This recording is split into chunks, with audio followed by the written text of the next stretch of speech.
తెలంగాణ ప్రజలకు నా ఉదయపూర్వక వందనములు. నేను చెప్పేది ఈరోజు ఏముందంటే ఆర్టీసీ ఎంత దుర్మార్గంగా ఉందంటే ఈరోజు రేపట్ల ప్రజలతో డబ్బులు బాగా దోసుకుంటున్నారు. ఈరోజు మనము మెట్రో పాస్ తీసుకోవాలంటే ఫస్ట్ 1330 రూపాయలు ఉండే, ఇప్పుడు 1630 రూపాయలు అయ్యింది. డే పాసు మస్ట్ 90 రూపాయలు ఉండే, దానికి 100 రూపాయలు అయింది, 120 అయింది. ఈరోజు 150 రూపాయలు అయింది బస్ పాసు. అయినా తెలంగాణ ప్రజలు ఎవరు తిరగబడరు, ఎవరు అడగరు. వీళ్ళు అడగనన్ని రోజులు, వీళ్ళు తిరగబడిన రోజులు ఆర్టీసీ ఛార్జీలు ఇంకా పెంచుతారు.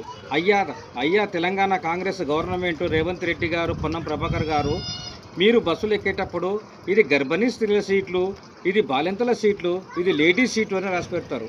మళ్ళీ ఇది మగవాళ్ళ సీట్లు, పురుషుల సీట్లు అని ఎందుకు రాసి పెట్టారయ్యా?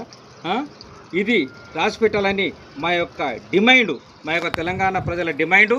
రెండవది ఏముందంటే, మీరు బస్ ఛార్జీలు ఎంత పెంచుతారో పెంచుర్రి. మేము తెలంగాణ ప్రజలము, మేము మీకు దగ్గరుండి మీకు సపోర్ట్ చేస్తాము, మేము డబ్బు కడుతూనే ఉంటాము.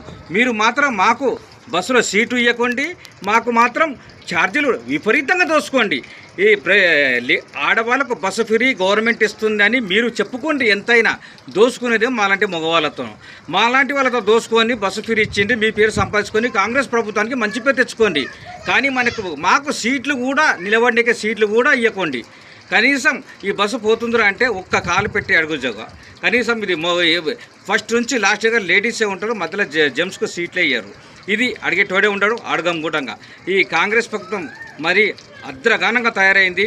దీనికి మేము తెలంగాణ ప్రజలకు నేను చెప్పేది ఏముందంటే, ఈరోజు కాంగ్రెస్ ప్రభుత్వం, పొన్నం ప్రభాకర్ గారు, రేవంత్ రెడ్డి గారు ఒక్కరోజు బస్సులో ప్రయాణం చేయాలి.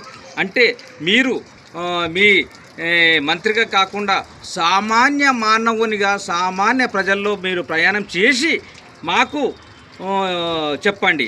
మేము మొగాలం పడుతున్న బాధలు, మేము కడుతున్న ఛార్జీల విషయంలో మీకు అర్థమవుతుంది. కాబట్టి మీ యొక్క ప్రభుత్వానికి, ప్రజలకు ఉదయపూర్వక వందనములు.